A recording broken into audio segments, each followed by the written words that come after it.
We're going to make a stuffed tomato with frog's legs and young spinach leaves and a puree of garlic. For this recipe, we'll need a brochette of frogs straight from Dombes, some thick cream from the Cotentin. It's very important to have cream from the Cotentin because it's very bitter and acidic and requires little cooking. Some frog stock, which I've already prepared, some spinach, an oval-shaped Roma tomato,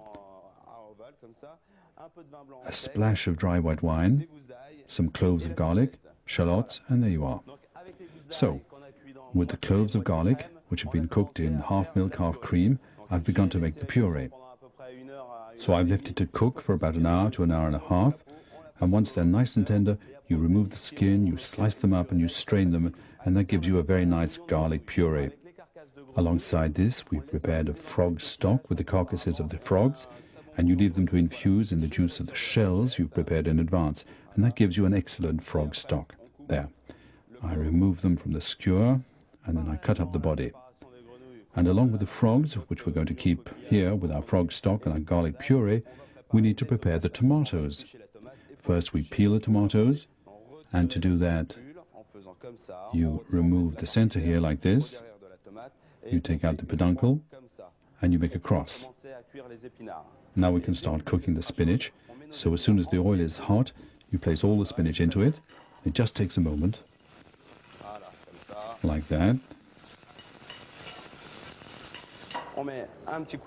A twist of the peppermill, a pinch of salt, and presto. We can now put the spinach onto a dish. And now we're going to start dealing with the frogs. For this, I use the same pan as for the spinach, because that'll give us the hint of olive oil. And I'll now put my frog stock on high heat, like that. I tip the frogs into it, and after 2 or 3 minutes, they're done. We put this into a small pan. And now we're going to start husking the frogs. And I'll show you how to do it. You remove the skin firmly, and whenever you come up against a bone, you cut between the 2 legs. And the flesh comes away with no problem. There. You see? It's easy. And now I'll add a large spoonful of thick cream. As I was saying earlier, the cream doesn't need to be cooked, and it'll give a nice smooth sauce right from the beginning. So I take the frogs, which I place into the sauce to warm them up again slightly, without cooking them over much. I take the tomato, which I've removed from the stock, which is very hot. I take the garlic puree, which I've just heated up, and I take a small spoonful of it to put into the tomato. People are particularly fond of garlic with the frogs, particularly when it's good garlic.